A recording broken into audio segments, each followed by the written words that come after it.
Y no vamos a hablar del Exorcista. Ni se nos va a girar el cuello 360 grados. ¿Qué disco? ¿Qué disco? Y qué bueno fue el año 73, ¿a que sí? Exacto. Tubular Bells del señor Tubular Mike Bells. Oldfield. Bueno, ¿qué decir de esta obra, magnánima obra? Que no se haya dicho ya. Que nos haya dicho ya. Bueno, nosotros no diremos mucho más allá. Simplemente, pues como siempre, opinaremos libremente.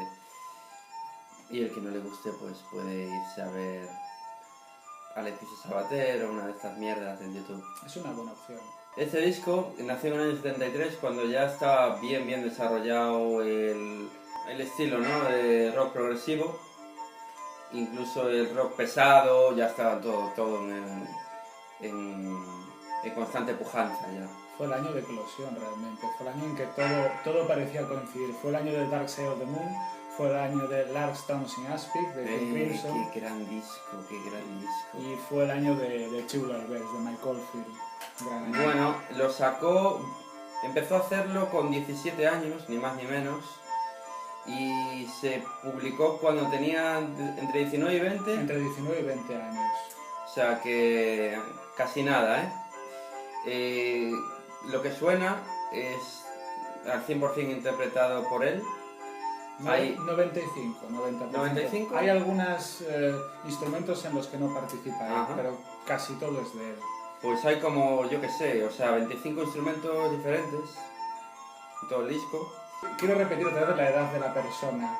O sea, quien haya hecho con 17 años, empezado a hacer esta obra, y luego con 19 acabarla, venderla, y ser un éxito reconocido a nivel de crítica, de público, pues creo que hay muy poca gente que Un lo haya genio. conseguido.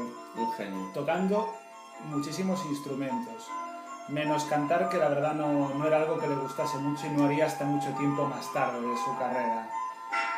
Amante de la música, ya había grabado un disco con su hermana, con Sally, Sí. y tenían un dúo musical, Sally Angie, y bueno, en plan Jackson 5 ya habían hecho por ahí sus rutillas, con su hermano haciendo de conductor y road manager. O sea, ya tenían un cierto éxito como adolescentes, imagínate al llegar a la época adulta. En este caso sería de Mike Oldfield, pero su hermana siempre estaría por ahí colaborando en algún momento con él. Muy bien, hay que apoyar a la familia. Siempre, señor. siempre. El crear un álbum conceptual, el crear algo que fuera con un único tema, sin división por canciones, ya se había hecho antes en alguna ocasión.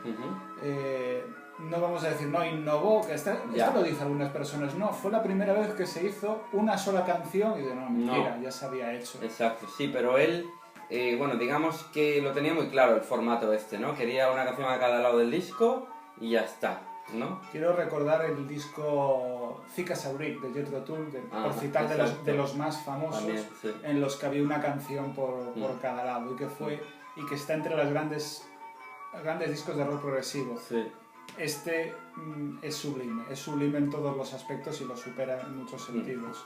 Hombre, es cierto que no cuajaba mucho como single, ¿no?, ninguna de las canciones, porque era irradiable, pero... Le rechazaron en varios sellos discográficos porque no era vendible, hasta que tocó con la naciente Virgin. Había que decir que no es que fueran muy listos, hay que decirlo, porque si había algún momento que este álbum iba a cuajar, era ese, precisamente, ¿no? Fue precisamente porque alguien como Richard Branson apoyó a la juventud, en este caso, a Mike Oldfield, y no sé si fue él o fue un manager, se puede comprobar, quien sugirió el diseño de la portada. Evidentemente en la grabación se oyen las campanas tubulares y era un tema recurrente, pero no era el nombre en principio del disco, no tenían un nombre para el disco. Había sugerido Richard Branson, que se involucró mucho en este tema, pues una especie de huevo cocido lleno de sangre o algo así. No cuajó mucho y Oldfield luego lo reutilizó como broma en el último disco con la Virgin. Adelanto ya, que muchos ya lo sabéis, que Mike Oldfield tendría una relación pésima con Richard Branson. Y le mandaba algún otro mensaje subliminal, ¿no? En uno de los discos le mandaba por el código Morse que te den por culo, Branson. Buscarlo. Qué fino. Es una buena excusa para comprarse la discografía de Mike Oldfield. Buscar el que Pues te sí. den por culo Branson. Yo creo que necesitaba como un símbolo, ¿no? Como una simbología que siempre hubiera estado ligada a la música, ¿no? Apoyaba el concepto, la idea, le daba forma Pero física. fue casual como surgió el concepto de la portada, porque realmente fue porque dentro de las campanas tubulares, no sé si fue Richard Branson o fue otra persona responsable, que habían estado jugando con una versión en miniatura de las campanas tubulares y de tanto hacer el tonto, pues las acabaron doblando, las acabaron perjudicando. Y de ahí surgió el concepto de la tema portada. Vale, mira tú. La inventiva, ¿eh? Bueno, después habría incluso segunda parte, tercera parte, y jugaría mucho durante su carrera con esta simbología, ¿no? Es una manera de venderse cuando se te van acabando las No ideas. nos engañemos.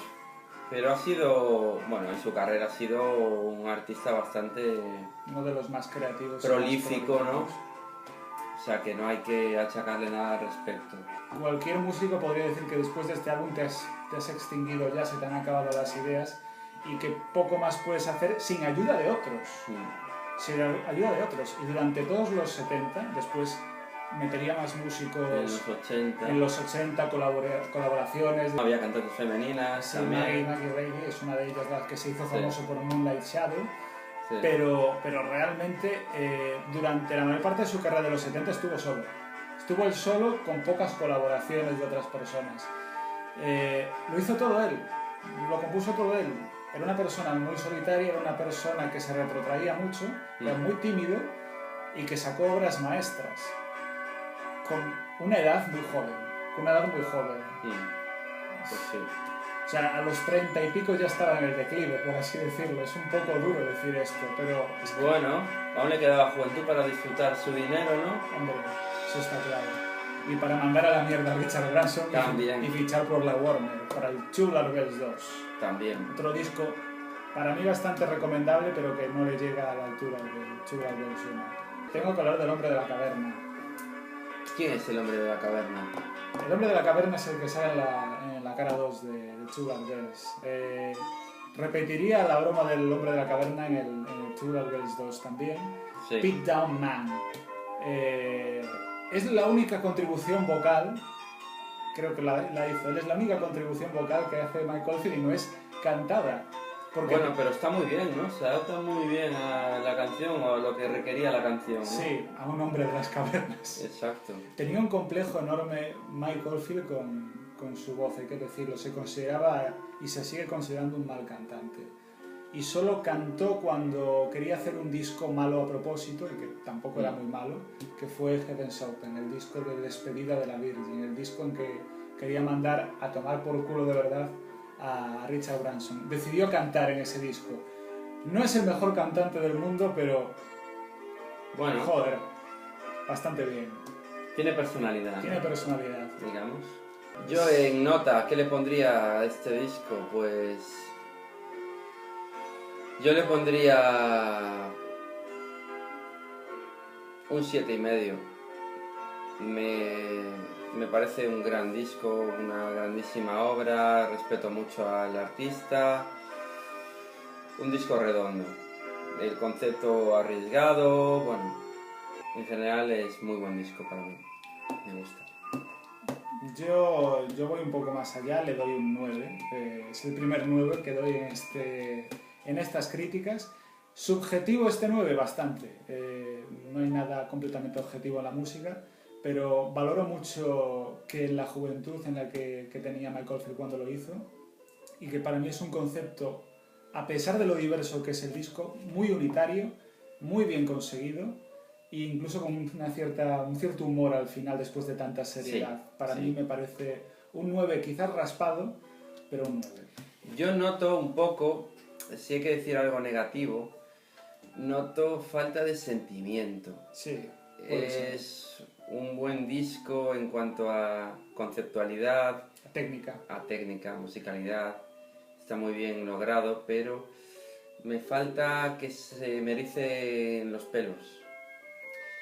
Y por eso le bajo un poquillo la nota, pero... Yeah. ¿eh? No, bueno, es cierto que es más frío que quizás otros discos que hemos valorado, es más técnico. Necesitaba sacarlo, digamos, él, ¿no? Sacar para afuera todo eso que tenía dentro, ¿no? Torrente compositivo que tenía. Así que has empezado bien, Mike. Nos Sí. gustas. Te visitaremos espera un gran otro- futuro, ¿eh? Y te visitaremos otro día, yo creo. Que Sí. algún disco por disco ahí, más. quizás Soma Down, puede ser. Sería una buena propuesta. Sí. Pues nada, chicos, compradlo porque está de puta madre, está muy bien. Y por nosotros nada más, no sabemos cuál será el siguiente disco, pero sí que sabremos que estaréis ahí para verlo, porque sois gente guay. Gracias. Yo después de ese gesto creo que no vería el siguiente vídeo, pero bueno. Hasta la próxima. Chao.